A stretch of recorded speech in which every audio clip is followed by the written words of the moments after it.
Sidetrack episode 56, The Life and Times of Martin Luther in Film.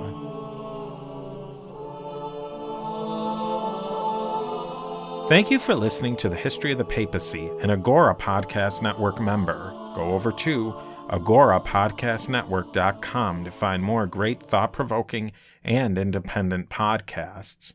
You can learn more about the history of the papacy at a2zhistorypage.com. You can connect and like all the social media from there and link to iTunes or Apple Podcasts, where you can leave the show a rating and review. Rating and reviews are very much appreciated and helpful for the show. Here's some more exciting news. We have 2 new patrons of the show. First, at the Alexandria level, we have Richard. We also welcome Mary, who has reached the pinnacle of power and attained the seat of Rome itself. A huge thank you goes out to both Mary and Richard. Also, before we dive into the episode, I'd like for you to consider advertising on the Agora Podcast Network. We have spots available right now for you to advertise your business or product on our network. The Agora Podcast Network offers a variety of advertising options and can get your message out to a large, diverse, and unique audience. Go over to agorapodcastnetwork.com or email to our sales team at info@agorapodcastnetwork.com to speak with a member of our team. Okay, with that out of the way, today I'm going to give you an episode that originally aired. Well, I don't know if that aired is quite the right term in the digital world, but in other words, this episode was on the Beyond the Big Screen podcast. It's the first part of an interview I did with Ben Jacobs of the Wittenberg to Westphalia Podcast discussing the life and times of Martin Luther through several movies he was portrayed in. October 31st, 2017 is, of course, the 500th anniversary of Martin Luther nailing up the 95 Theses on the cathedral door of Wittenberg. This is traditionally viewed as the moment the Protestant Reformation was kicked off. The impact on the Western Roman Catholic Church and the popes of Rome was absolutely enormous. We're not quite to this point in our main episodes, but as ever in this podcast, I think it's important to take on topical and interesting issues as they come up. So we will have a number of episodes on the topic. We will also revisit this theme in time as well as we progress through the history of the popes of Rome. This is also an opportunity for you to get a taste of Beyond the Big Screen. Today's episode is part 1 of a conversation with Ben. To hear part 2, all you have to do is subscribe to Beyond the Big Screen, where you can hear the second part of this episode, but also listen to many other really great shows and episodes. You can subscribe on Acast, Apple iTunes, Podcasts, TuneIn Radio, Stitcher, and the website a2zhistorypage.com. A huge shout-out, of course, goes to our Rome-level patrons, Peter the Great and now Mary. Our Constantinople-level patrons on Patreon, Sandy, Andy, Paul, Dr. Jeff, Robert, Sean, and Yoren, as well as our Alexandria-level patrons, Francine and now Richard. Speaking of Patreon, one of the new benefits of joining patreon.com/papacy at any level is access to a new series of bonus content called Off-Track episodes. These episodes include little bits of information and history I've picked up along the way that don't really fit into either a main episode or even a sidetrack episode. But even though they don't quite fit into the main feed, the off-track episodes are still a lot of fun and relate to the topics we discuss. They have their own very own RSS feed, so once you subscribe, you will get access to this great bonus feature at any level, from $1 all the way up to whatever you're willing to give. But all you have to do is $1 a month, and you will have access to those, and they should come out periodically. I'm not exactly sure the scheduling so far. It's kind of when the topic just seems right. So if you're a Patreon member, you'll not miss out on those. With that, I really sincerely appreciate you taking the time to listen, and I look forward to seeing you on the next stop on our trip through the history of the popes of Rome and Christian Church.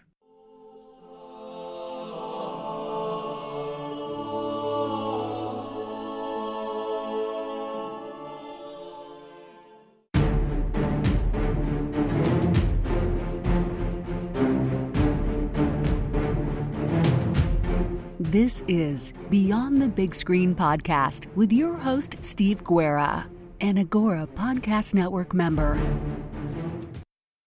Welcome back to Beyond the Big Screen Podcast. Today I'm joined again by Ben Jacobs of the Wittenberg to Westphalia Podcast, The Wars of the Reformation, to talk about Martin Luther and how he was portrayed in film. We're approaching the big 500th anniversary of the Protestant Reformation. Martin Luther attached his 95 Theses to Wittenberg Cathedral on October 31st of 1517. So who better to talk about Martin Luther in film than Ben Jacobs? Ben Jacobs even has a Wittenberg in his podcast name. We talked to Ben in one of our very first episodes of Beyond the Big Screen on the movie The Last Valley, and that's sort of about 150-ish years later, where it's kind of like what happens after all of this Reformation happens. So thank you very much for coming on, Ben. And maybe you can just tell us a little bit of how you got interested in the Reformation and Martin Luther. Hey, Steve. It's great to be back. I guess, it's interesting that you brought up The Last Valley, because the way I kind of got interested in the Reformation was actually through the 30 Years' War.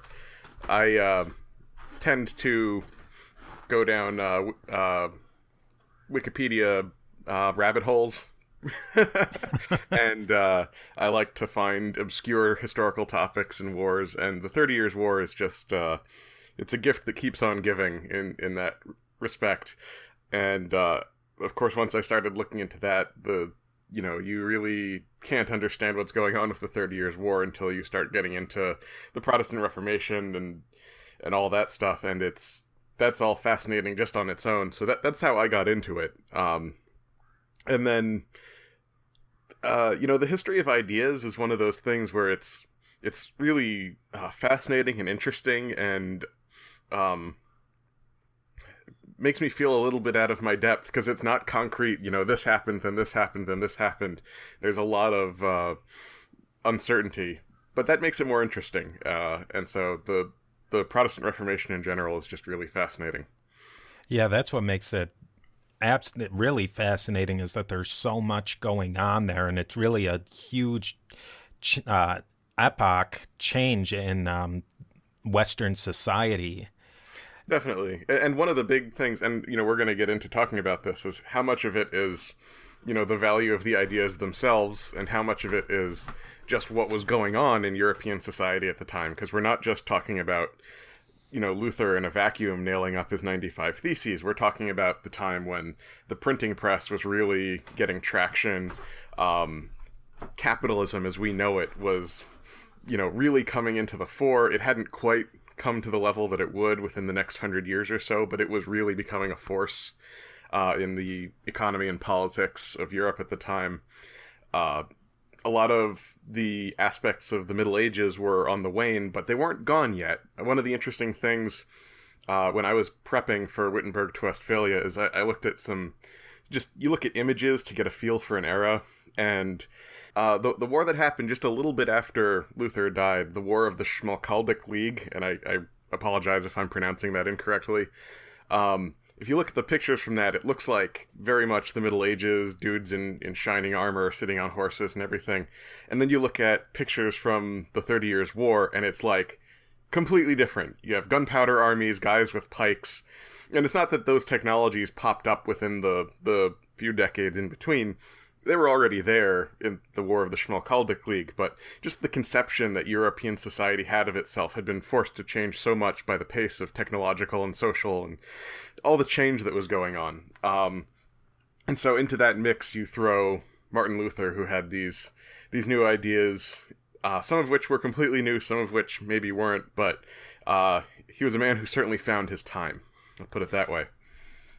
I think it's interesting the way you frame it, because the movies we're going to be looking at as a way to get a better look at Martin Luther's lives are a 1953 movie called Martin Luther from 2003, and then a relatively new movie from about a month ago called Martin Luther, The Idea That Changed the World.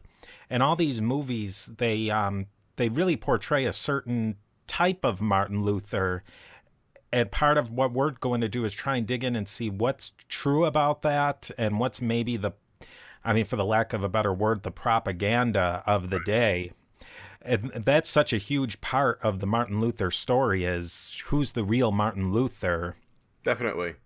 And just each era, has their own, as with any historical topic, every era has their own, take that they project on it. And, I know we'll get into that a little bit in terms of the context of who produced these movies as well. Let's take a look at that first. Martin Luther of 1953 and Martin Luther of 2003 were definitely very influenced by the official Lutheran Church, and I believe if the official Lutheran Church didn't produce the 2017 version, they're very invested in it. Maybe tell us a little bit, just an overall of where these movies are coming from in their production. So, I'm not a film historian or anything, but from the research I've done, the 1953 movie was definitely produced by the official Lutheran organization, and the 2003 one was produced by a heavily affiliated organization. It may have been like the Lutheran Society of Pensions or something like that. It had some weird financial name, but they chose to invest their money in making a movie about Luther, essentially. The 1953 movie sort of has come to set a lot of the mainstream narrative about Luther, at least in the United States and in the 20th century. The movie itself placed a lot of emphasis on the academic credentials that went into it. They had two historical advisors, Theodore G. Tappert and Yaroslav Pelikan, I believe that's how you pronounce it. They were very respected scholars of the time, and they, put a lot of emphasis on how this was the real story. That said, this was a time in the history of this era where there were people who were working on this as a serious topic of study of history, and there were people who were working at it with more of a emphasis on the religious aspect of things, and the line between those got blurred very heavily. It wasn't really until the 1980s that people started going back to this era and taking a really, really critical look at the documents that were coming out of it. And that has resulted in a lot of changes in the way modern historians view the era. So the view that we're getting in 1953 is maybe less critical, let's say. And the two historians that they had, or I guess Luther specialists, I should say, because they weren't actually necessarily historians, and they both had religious backgrounds.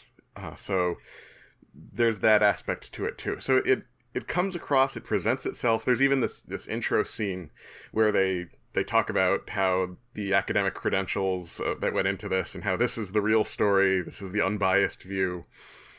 As we'll see as we go through, I disagree with the claim of no bias. But at least I respect their attempt at presenting it that way. And, it's not like it's completely over the top. I'll say that.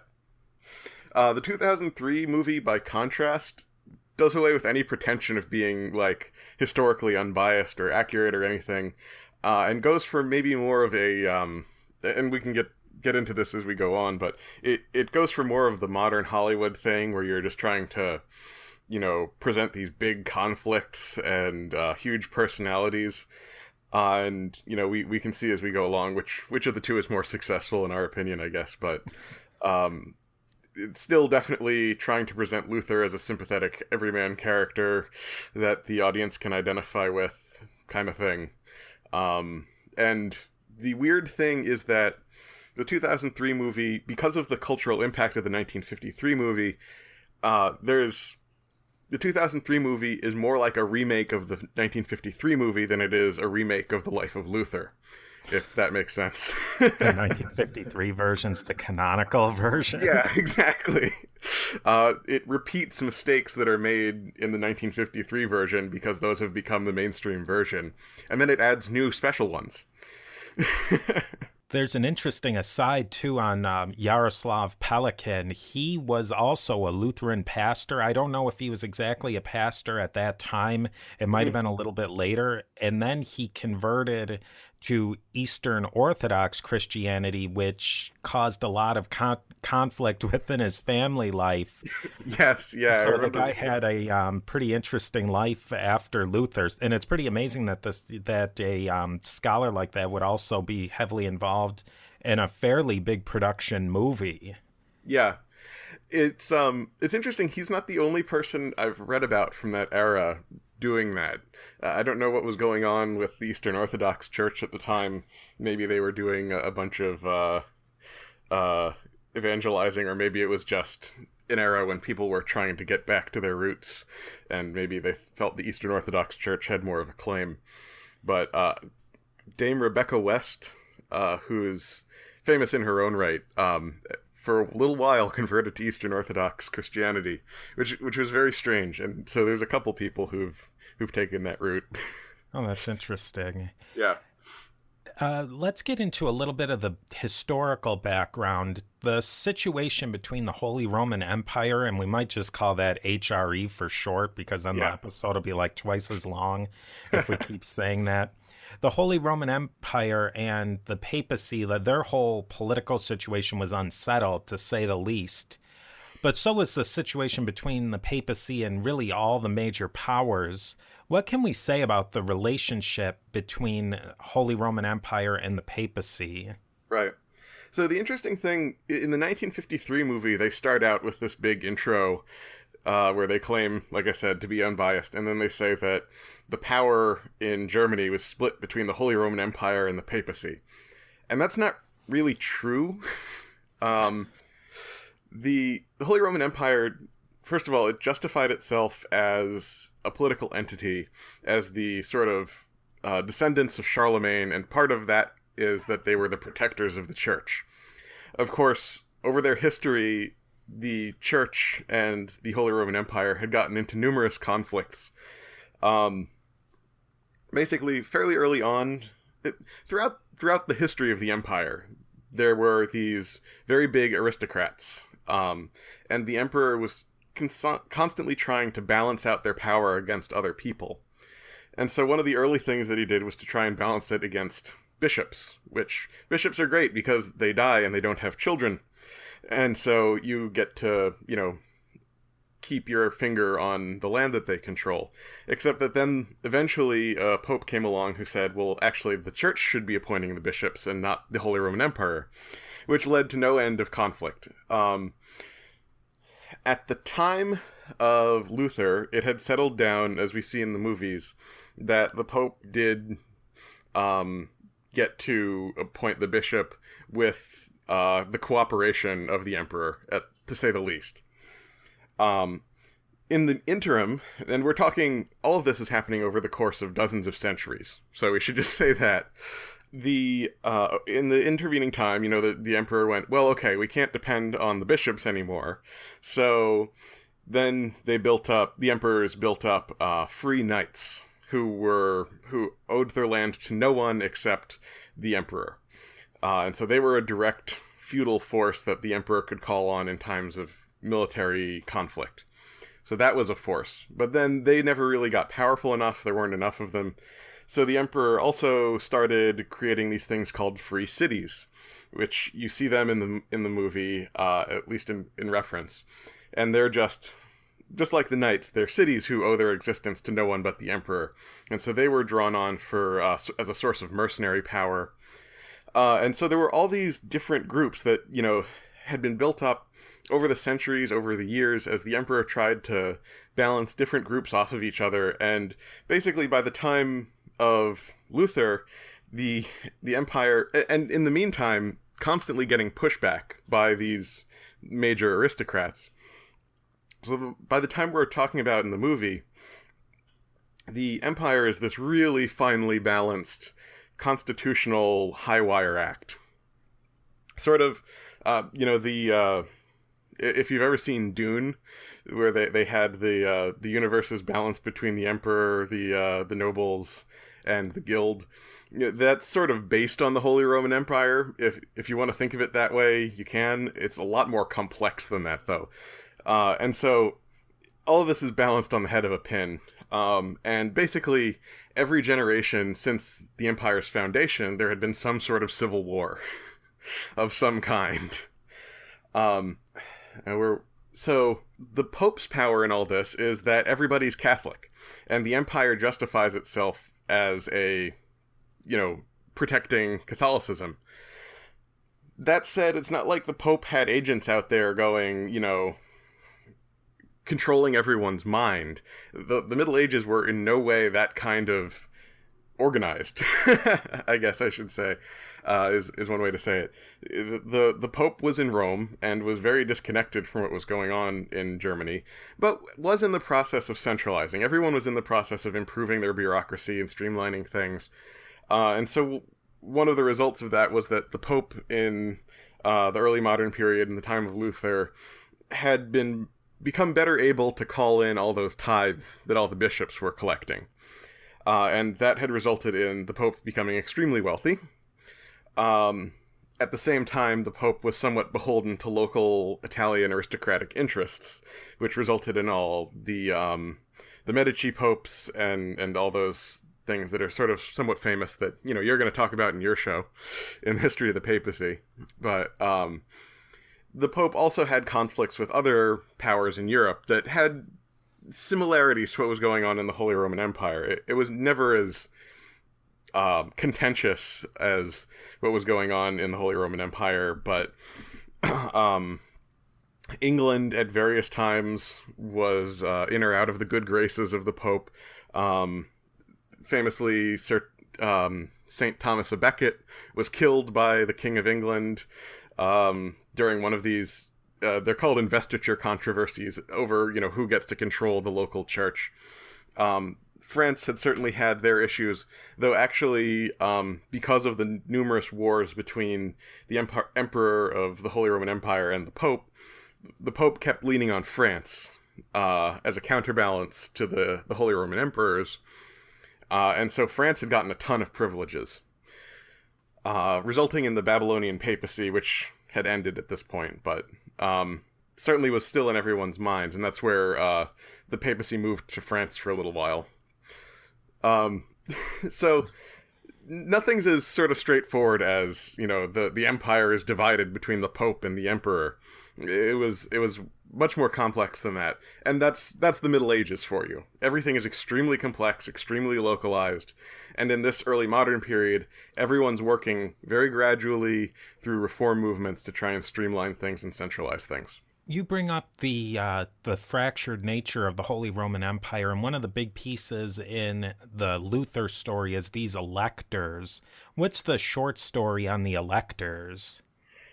Okay, yeah, that's a good question. So the electors, and I should have been a little bit more clear, and this isn't entirely exactly true, but the electors are those big-time aristocrats that the emperor has to balance his power against. There were a few other big ones, but basically they're the big-time landowners, and what had happened through a variety of misadventures and circumstances over the centuries was that these electors, basically, there wasn't direct assumed inheritance in the Holy Roman Empire. The electors actually got together and elected the next emperor. There were a small number of them, which meant that it was very easy to bribe them. In fact, it was assumed that they would be bribed. And so over the centuries, this went, and this is a problem you don't have with, popular democracy in most societies that we see it now, because it's just sort of impossible to bribe everybody. But when you only have 6 electors, well, you offer them cash and prizes, and they accept. And that's, over the years, what happened, and so these electors ended up acquiring a massive amount of rights and privileges, and essentially, by the time that we're talking about, they were functioning as completely independent countries within the empire. And basically, the empire had sort of fallen down from being, at one time, it was the most powerful political entity in Europe. But by this time, it was more of a federation or a confederation. The emperor was only really able to take offensive action based on his own lands and resources. No one else would participate unless it was conceived of as a very, very, very direct threat. And the bar for being a direct threat was so high as to be almost impossible. During the time that we're talking about, the Turks, the Ottoman Turks, are literally attacking Vienna at various times. Knocking on the doors of Europe, potentially bringing invading Islamic armies into the mainland of Europe. And the electors were just kind of like, not our problem. You deal with it. So,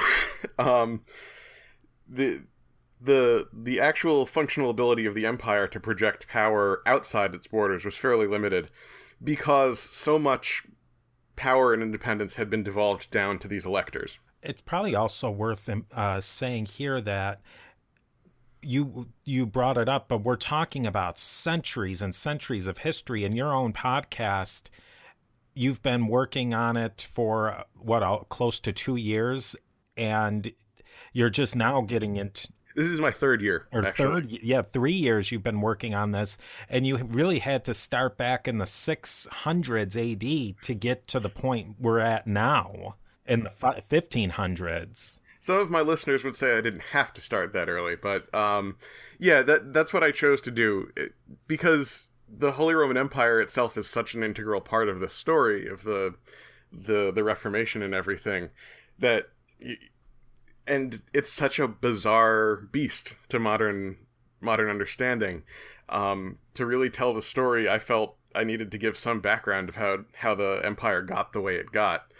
And so, I chose to go all the way back to the beginning, which was, the fall of the Roman Empire and the rise of the Carolingian Empire, and then its successor state, which eventually became the Holy Roman Empire after that. It's an extremely interesting and complex story, which I'm fascinated by. But yeah, and all this happens over centuries.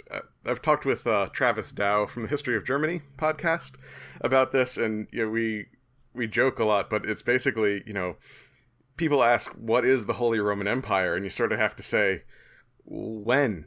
Yeah. Where? It's different.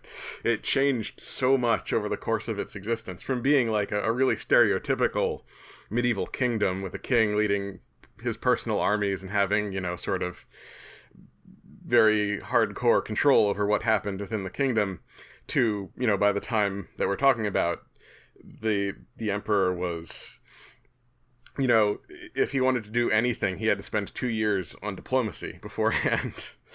Now, they didn't really talk much about Luther's childhood in either of these movies, because it is kind of a gray area in the historical record. He could have been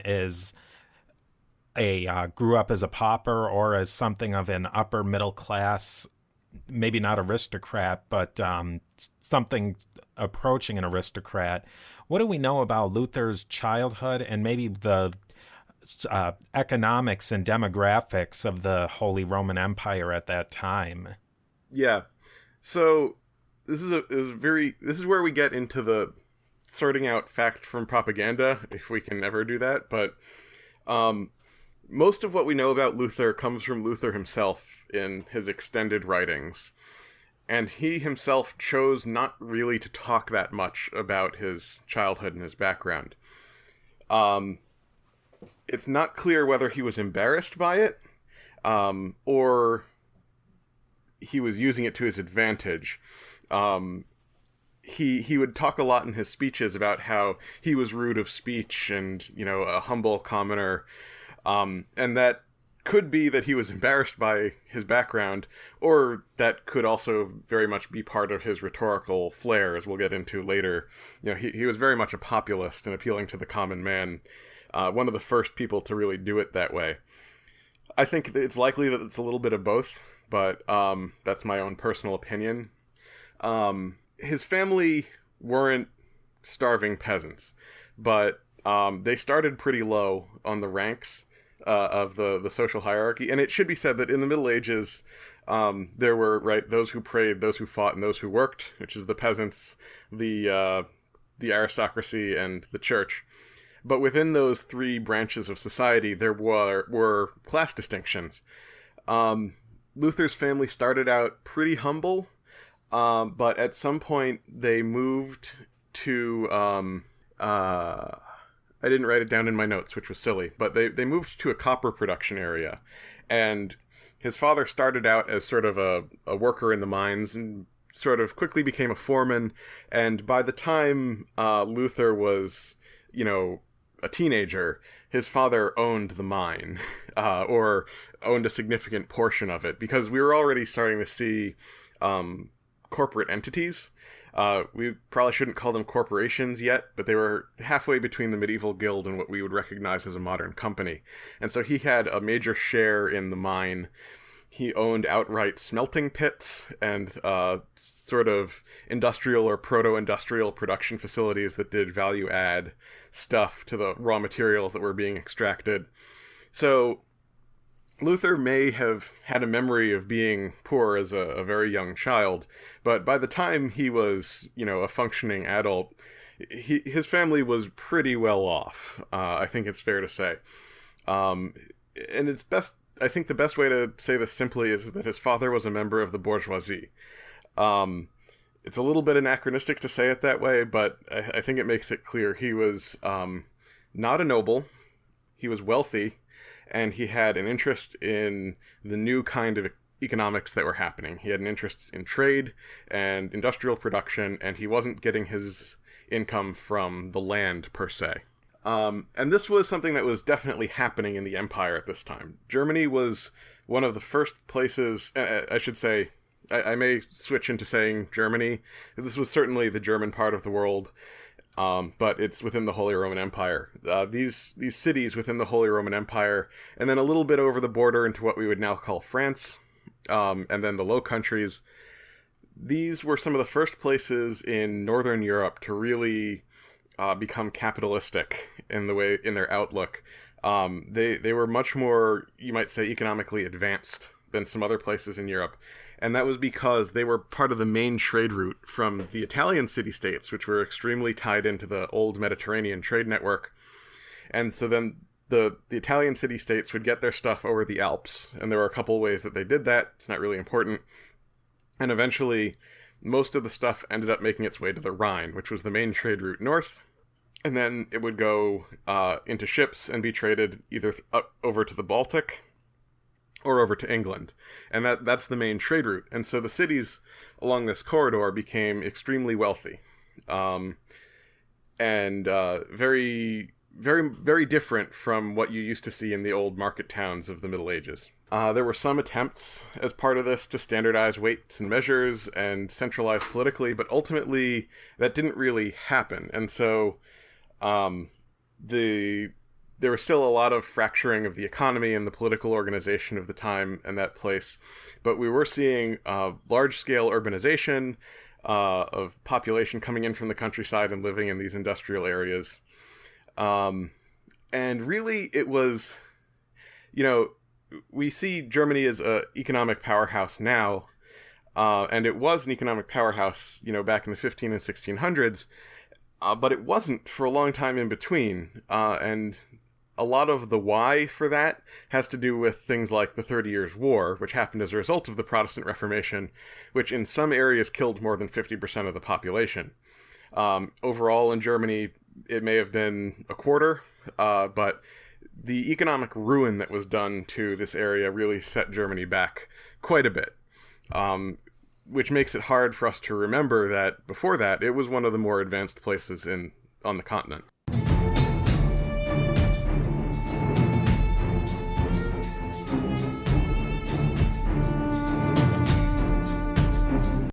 And it's interesting the way you frame that issue. Martin Luther's education almost sounds like a modern story. He had multiple PhDs. He traveled pretty widely away from his home village, close to 150 kilometers from what they think is his home village, to Wittenberg, and then he travels to some other universities for study.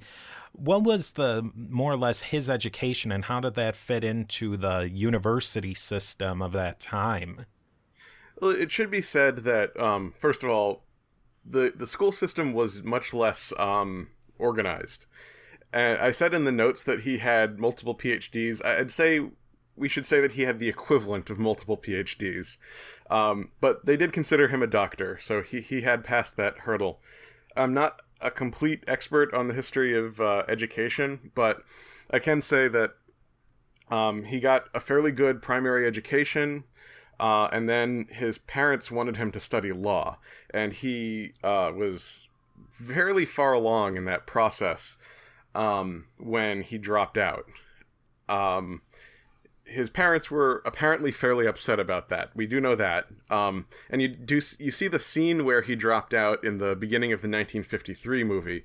And that's the scene where he comes into the bar, he's holding a party, he's invited all his friends, and he's just like, you know what, guys?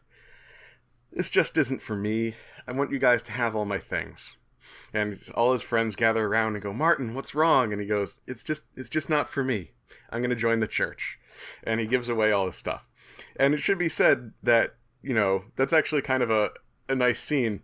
But all the stuff he gave away was probably the equivalent of, years of income for the average peasant in terms of all his school books and loot and all this stuff. But that said, so after he dropped out, he became an Augustinian monk and spent a number of years as an Augustinian. Exactly what his education would have been there isn't clear, but they definitely recognized that he was more than just, some guy, that he had some intellectual capabilities, and so they saw to it that he got a real education within the confines of the Augustinian educational system, which it should be said that monasteries were the original educational system that survived the collapse of the Roman Empire. They maintained libraries, they maintained, lots of educational resources, and the monks themselves attained some kind of education, which they shared amongst themselves. After that, he moved on to the school at Wittenberg, and in the modern educational system, it's, you go to elementary school or primary school, what have you. You go to high school, you get your high school degree. You go to undergrad college, you get your college degree. Then you go to grad school and either become a master's or attain the equivalent of master's and get then become a PhD. And you need to do these stages in order. In the Middle Ages, it was much less like that. You just had to prove that you had the equivalent educational abilities of those different stages. So you could just show up to a teacher or a professor or what have you and say, I'm this guy, here's my tuition, and the teacher will go, okay, well, maybe I'll teach you, read this and tell me about it. And if the teacher's impressed by you, then you're in and you're studying with them. Things were getting a little bit more organized in the early modern period, but that's it was still a little bit disorganized. So with his background as an Augustinian monk and all the studying he'd done there, my knowledge here is a little bit spotty, but in the movies we see him then go to Wittenberg, initially as what we might call like an adjunct lecturer, and then pretty rapidly attains his doctorate within that institution and then becomes a full-on professor. And then while he's there, he keeps studying and studying and studying, which is why I say he has the equivalent of multiple PhDs. Within the confines of that educational system, you become a doctor once, and that's you're a doctor. It's interesting, too, in the 2003 movie, they kind of make it out like the dad, he's like the prototypical 90s movie grumpy dad who makes his kid go to college so that he can make something of himself that the dad couldn't. And it doesn't seem like you need, in the medieval world, you didn't have to go to that level of education to better yourself. Yes and no. I think from what little we know about the dad, the portrayal may not be that far off. The few paintings we have of him are of a fairly angry-looking man. And he did seem to have...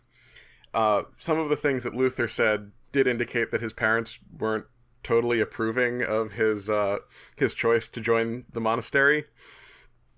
They did eventually come around, and that's nice. It does seem that they came around before he became, super famous. That they once he was settled in life and wasn't just, some guy washing floors in a monastery, that they came around. But,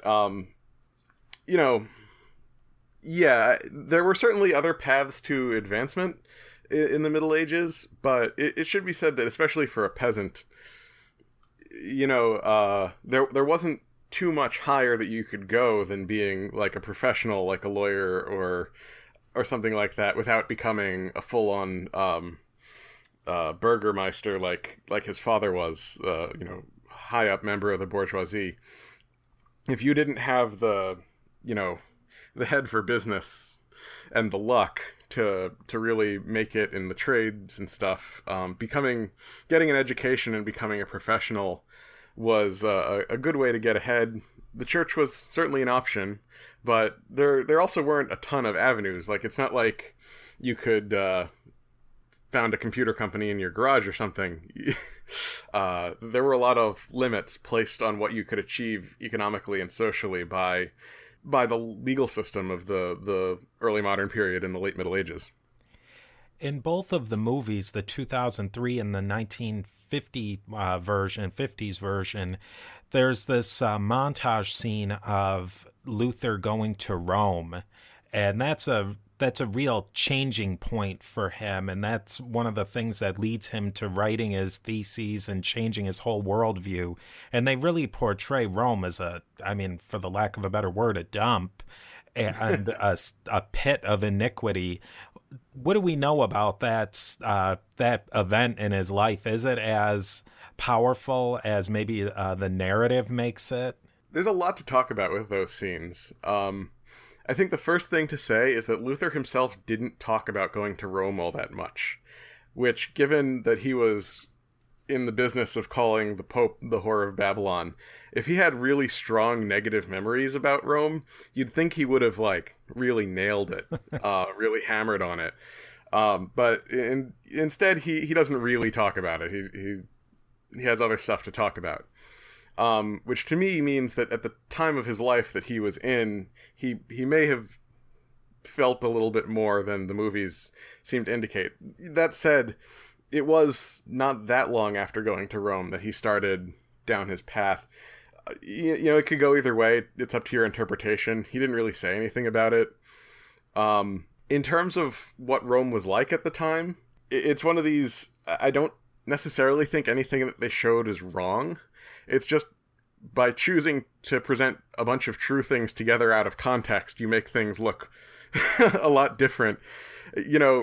Yes, Rome was a pit of iniquity. There were prostitutes who specialized in picking up priests. There were all these saint shrines and stuff that probably were just big scams to get money out of tourists. It was also the biggest city in the Western world at the time. I mean, in Europe, there was nowhere bigger than Rome. And I guess people definitely have different reactions to that kind of thing. People go to New York City now, and some of them say that there's nowhere more amazing than New York City, and some of them say this place smells weird. Yeah. There would have been nothing in Luther's experience to prepare him for Rome, good or bad. I'll say it like that.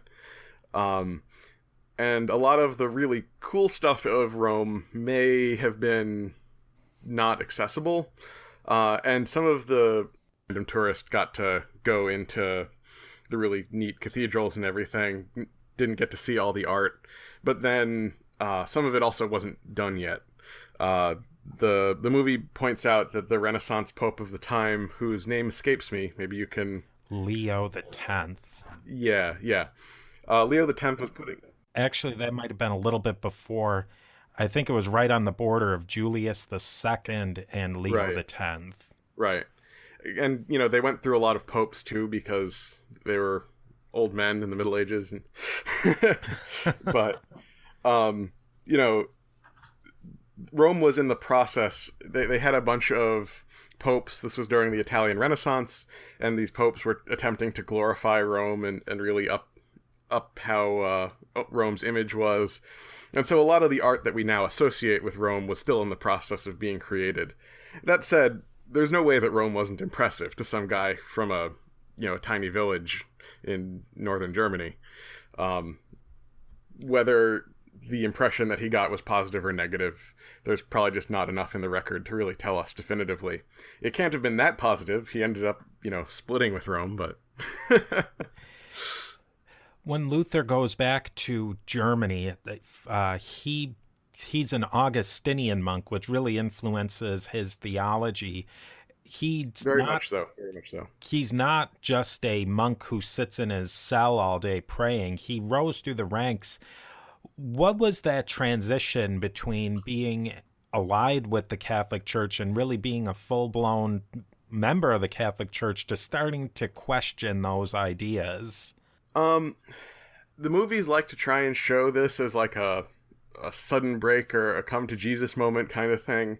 The reality is that it took years. It took a long time. Even within the writings of his that we have, you can see this gradual progression. One of the things that people point to is some of his notes in his epistle to the Romans, which is definitely highlighted in both movies. But it's not like his theology burst forth like Athena from the forehead of Zeus, fully formed in the Epistle of the Romans. It was much more gradual. That the Epistle of the Romans is where probably he landed on the idea of justification by faith alone, which just really quickly. The official doctrine of the Catholic Church at the time is that you got saved, you got into heaven due to your faith in Jesus and your good works. It was like a combination of the two. And that's based to a large extent on the works of a number of theologians over the years. St. Augustine was one of the most important. And Augustine put a lot of emphasis on faith. But he said, for Augustine, it was like, you're saved by faith and, works, I guess, but faith. And then a number of other theologians had re-emphasized good works and things like that. And Catholicism definitely evolved. I don't need to tell you this, but Catholicism definitely evolved over time. And so Luther's big thing, after spending many, many, many, many hours studying Augustine, was that Augustine was right, and it was just faith, and works weren't very important. And works are, and I should explain this, good works in this context are anything from praying, donating to the church, helping poor people, just doing stuff that people would consider a good action. So he considered that not important because and this is very much emphasized in these movies, at the time there were these things called indulgences that you could buy. And this had been going on for a long time, and they had been controversial for a very long time. They're actually in the Canterbury Tales by Chaucer. There's a cellar of indulgences, and even at that time, Chaucer, this is 100 or so years, several hundred years, I think, before Luther. And even at that time, the cellar of indulgences is portrayed basically as a charlatan who's, leading people to hell in a handbasket. People were always uncomfortable with indulgences because what an indulgence is that you can donate to a cause that the church thinks is important at the moment, and as a result, that's a good work, and you get some good points, and what this, and if you frame it like that, it's like, it's not that off from, I want to do a good work, so I'm going to donate to charity and feel good because I did a good thing. And it's not that far off from that. And I think that there's something to be said for, donating to charity, whatever kind you prefer. And, but when you get into, and that being a good thing to do, be it spiritual or pro-social or whatever. But when you get into something like indulgences, you got like a certificate saying that you've done a good thing. And then it's not too far to slide into this very mechanical version of morality where, I said a lie and that's a bad thing and that's 2 demerits, but then I went and bought an indulgence and that's 5 demerits. And that's five bonus points, right? I bought an indulgence, that's 5 bonus points. So I'm 3 ahead. Yay! And that the Catholic Church was always very uncomfortable with, the theologians anyway, were very uncomfortable with that kind of a mechanical, economic Christianity and Christian morality. Yeah, it was it started to turn into a pay-for-play system. Exactly. And that no one was happy about that except the people making money on it. Which wasn't, the Catholic hierarchy was in no way monolithic, and there were a lot of people within the hierarchy who were very against it, were very vocal about it, and were pushing for reform even before Luther. And most of them, most of the Catholic hierarchy agreed with Luther that the sale of indulgences was problematic and needed to be, at the very least, curtailed. But for Luther, it went a little bit further, and he, based on the fact that people had been trying to rein this in for years, and that people were getting, shelter from the hierarchy because they were useful in getting fundraising done, Luther ended up moving, and based on his study of Augustine, Luther drew this conclusion that we're saved by... Okay, I should lay out my biases right here. I have no dog in this fight. I'm Jewish. I am neither Catholic nor Protestant.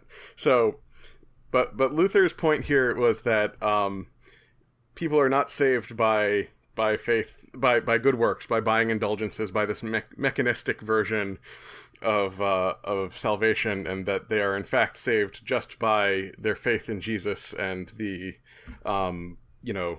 intercession of Jesus to forgiving people's sins. One of the big things is that in both of the movies, they have a big montage of this Johann Tetzel selling these indulgences. Was that something that was a general European-wide thing, or was it affecting... It seemed like it was affecting that little section of Germany that Luther lived in a lot more than maybe it was in the rest of Europe, and that's why it really got Luther so mad. Yeah. So in the movie, and let's back up a little bit. In the movie, you see the Pope, in Rome going, I need to build this big church. Unleash Tetzel! He's only a little bit away from twirling his mustache. He doesn't have a mustache in the movies, but it's so close. And then Tetzel rides out and starts squeezing people for money by conning them. Tetzel was notorious. No one liked Tetzel, except, he was always riding the line of being declared a heretic himself because of the way he was selling indulgences. That said, there were and it's not that there were Tetzels everywhere, but there were certainly a class of people like Tetzel who were around. And I guess it should be said that my impression is that in places where society was better organized, let's say, people like Tetzel got a lot less slack from the powers that be. In places like England and France, more so England, which is very centrally controlled, having someone like Tetzel run around was increasingly rare. They did exist. Indulgences were a thing. People were uncomfortable with them, but the degree, and like I said, Tetzel was, as an individual, particularly notorious at the time. So if he had been doing, and it's like, you see in, I forget if it was in both movies, but there's a point that he was very careful to be selling his indulgences just across the river outside of the jurisdiction of Frederick the Wise. Because in centrally organized, well-run political areas, people like him got run out of town on a rail.